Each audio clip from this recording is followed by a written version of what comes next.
Hi, I'm Jack Finnick. I'm a national judge and umpire, and today I'm going to talk you through certain areas to avoid getting penalties under Rule 42 while sailing a single-handed dinghy.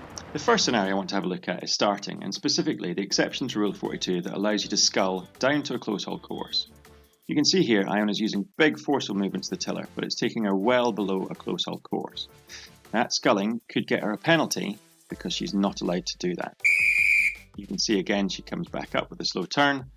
Big sculls taking her well below close hauled gets her a penalty. Next, you can see she's lined up beside the committee boat in a very common manoeuvre where she's trying to hold her position. Unfortunately, because she's using those forceful tiller movements to scull in both directions, the exception is turned off and she could get a penalty for sculling. Our second point is accelerating off the start line, or the trigger pull. This is where you're allowed to roll the boat to facilitate steering. But as you'll see here, Iona heels the boat over massively, but bears away with the tiller, so her roll was not to facilitate steering and could end up with a penalty if she accelerates too hard. This time, she will start to trim on, she will heel the boat over, she will turn up towards the wind and then flatten the boat off. And that she is allowed to do.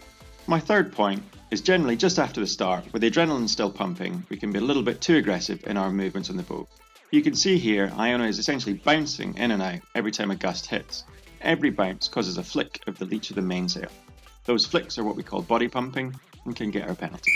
Now, she's much more smooth with her body movements. She goes out to flatten the boat off in the gust and then comes back in when the lull hits. But because it's smooth, there's no associated flick of the mainsail, and that's perfectly fine at sailing the boat upwind. My fourth point now looks at the run, and this is rocking or rolling without turning the boat.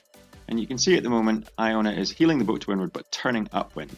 Now she's heeling it to leeward and turning downwind. So the rolling is not associated with steering and is only there to facilitate fanning of the sail through the air and making the boat go faster. So this could well get her a penalty. You can see quite big movements of the sail. Now we'll have a look at what happens when we do it properly. She heels the boat to leeward, she trims her mainsail on, and she brings the boat flat again. She heels it to windward, she bears away gently, she eases the mainsail out, all of which is associated with turning the boat. And again, nice and smooth, you can see a nice gentle turn, gentle roll, and it's all about steering the boat. All the time the mainsail is adjusted. My fifth and final point is pumping the main sheet going downwind.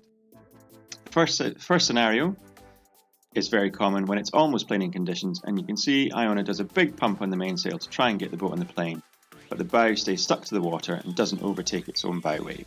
She's going to try again, and again she does accelerate, but she's still not managed to overtake her bow wave, so she hasn't successfully planed, and that puts her in the yellow light zone. This third pump, again, unsuccessful, and that gets her the penalty for repeated pumping.